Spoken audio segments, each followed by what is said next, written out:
Assalamualaikum warahmatullahi wabarakatuh. Perkenalkan, saya Febri Sucipto dapat menjelaskan strategi membangun sikap anti korupsi dalam lingkungan akademik dan sosial. Lalu berikut adalah untuk pengertian korupsi dan nilai integritas. Jadi korupsi itu merupakan tindak penyalahgunaan kekuasaan jabatan atau kepercayaan untuk eh, untuk kita dapat memperoleh keuntungan pribadi atau kelompok, bentuknya dapat berupa suap, pungutan liar, manipulasi data, maka pelanggaran hingga penyalahgunaan dalam pelayanan publik. Jadi integritas itu sangat diperlukan adalah sikap konsisten antara nilai moral, ucapan, dan jabatan seseorang. Orang berintegritas menunjukkan kejujuran, tanggung jawab, disiplin, amanah, serta menolak segala bentuk kecurangan dalam lingkungan akademik dan sosial. Integritas menjadi fondasi penting untuk membangun budaya yang bersih dan bebas dari korupsi. Di sebuah universitas terdapat program pengabdian masyarakat yang melibatkan mahasiswa untuk membantu proses administrasi pengurusan bantuan sosial di sebuah kelurahan.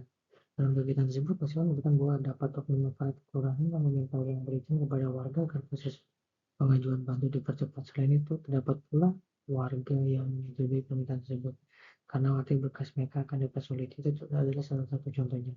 Jadi mahasiswa itu harus menyadari bahwa tindakan tersebut merupakan bentuk korupsi. Namun mereka khawatir melapor karena takut dengan antar kampus dan pihak kelurahan terganggu. Lalu korupsi juga banyak dipengaruhi oleh faktor internal seperti rendahnya moral, sifat, seragam, dan gaya hidup konsumtif, lemahnya etika pribadi, dan tekanan ekonomi seseorang yang tidak memiliki kontrol untuk diri sendiri, cenderung lebih mudah tergoda untuk melakukan kecurangan.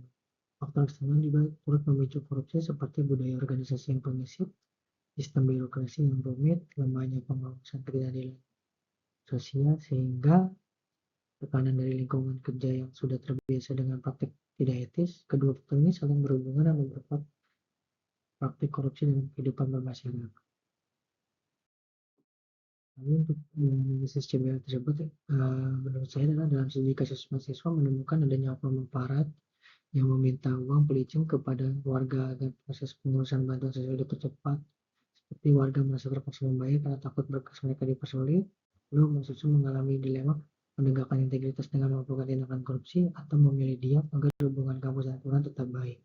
Situasi ini menunjukkan bahwa sistem pengawasan belum berjalan dengan baik serta budaya korupsi sudah menjadi kebiasaan di layanan publik hingga kelurahan. Untuk praktek hukum sendiri, Undang-Undang Tipikor menurut Undang-Undang Tipikor Nomor 31 Tahun 1999, Undang-Undang Nomor 20 Tahun 2001, tindakan meminta uang pelicin termasuk kategori pungutan liar dan pemerasan oknum aparat dapat dikenai pasal 11 dan pasal 12 dengan ancaman pidana penjara hingga 20 tahun. Mahasiswa sebagai saksi memiliki hak pelindungan berdasarkan Undang-Undang Perlindungan Saksi dan Korban. Warga yang dipaksa membayar dianggap korban bukan pelaku. Hukum menjamin adanya mekanisme pelaporan resmi melalui kampus Ombudsman, Inspektorat, dan Satgas Cyber Pungli. Dampak dari korupsi bagi masyarakat dan negara itu sangat berdampak sangat besar. Korupsi itu bisa menyebabkan pelayanan publik menjadi buruk, membuat masyarakat harus membayar lebih mahal, yang harusnya kita bisa lebih murah dan bisa lebih mudah, itu akan sangat dipersulit. Serta memperbesar ketidakadilan sosial. Korupsi juga merusak kepercayaan masyarakat terhadap pemerintah, serta memperparah kemiskinan karena anggaran publik diselewengkan. Bagi negara, korupsi menghambat pembangunan atau menurunkan pertumbuhan ekonomi, merusak reputasi sistem hukum, serta mengurangi daya saing nasional. Infrastruktur menjadi tidak berkualitas dan program bantuan sosial tidak tepat sasaran. Lalu untuk rencana upaya pencegahan di sini atau di kampus dan masyarakat, di lingkungan kampus pencegahan korupsi dapat dilakukan melalui pendidikan integritas, transparansi administrasi, digitalisasi layanan, serta penyediaan kanal pelaporan yang aman dan anonim. Budaya anti korupsi harus dibangun melalui pengawasan dan pembinaan karakter mahasiswa. Di masyarakat juga pencegahan dilakukan dengan meningkatkan transparansi anggaran, memperkuat partisipasi warga dalam pengawasan proyek, penyelenggaraan pelayanan birokrasi, dan memperkuat penegakan hukum terhadap pungli serta penyalahgunaan wewenang. Mahasiswa juga berperan sebagai agen perubahan yang mendorong pelayanan publik yang jujur dan transparan.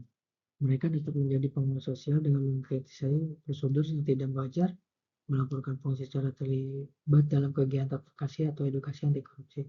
Selain itu, mahasiswa juga dapat mengembangkan inovasi digital yang meningkatkan efisiensi pelayanan publik serta menyebarkan nilai integritas melalui organisasi kampus ataupun media sosial itu sendiri. Lalu untuk kesimpulan dalam kasus ini adalah pertama, kasus pungli di tingkat kelurahan membuktikan bahwa korupsi masih terjadi dalam pelayanan publik yang seharusnya transparan. Penting bagi mahasiswa untuk memiliki keberanian moral untuk melapor melalui jalur yang kuat. Yang kedua adalah pencegahan korupsi memerlukan integritas, sistem pengawasan yang kuat, serta partisipasi aktif masyarakat dan akademi lingkungan pemerintahan dan kampus hanya dapat menjadi bersih apabila setiap pihak berkomitmen terhadap nilai-nilai anti korupsi. Dan itu aja untuk pembahasan dari saya. Untuk kurang lebihnya, mohon maaf. Terima kasih. Wassalamualaikum warahmatullahi wabarakatuh.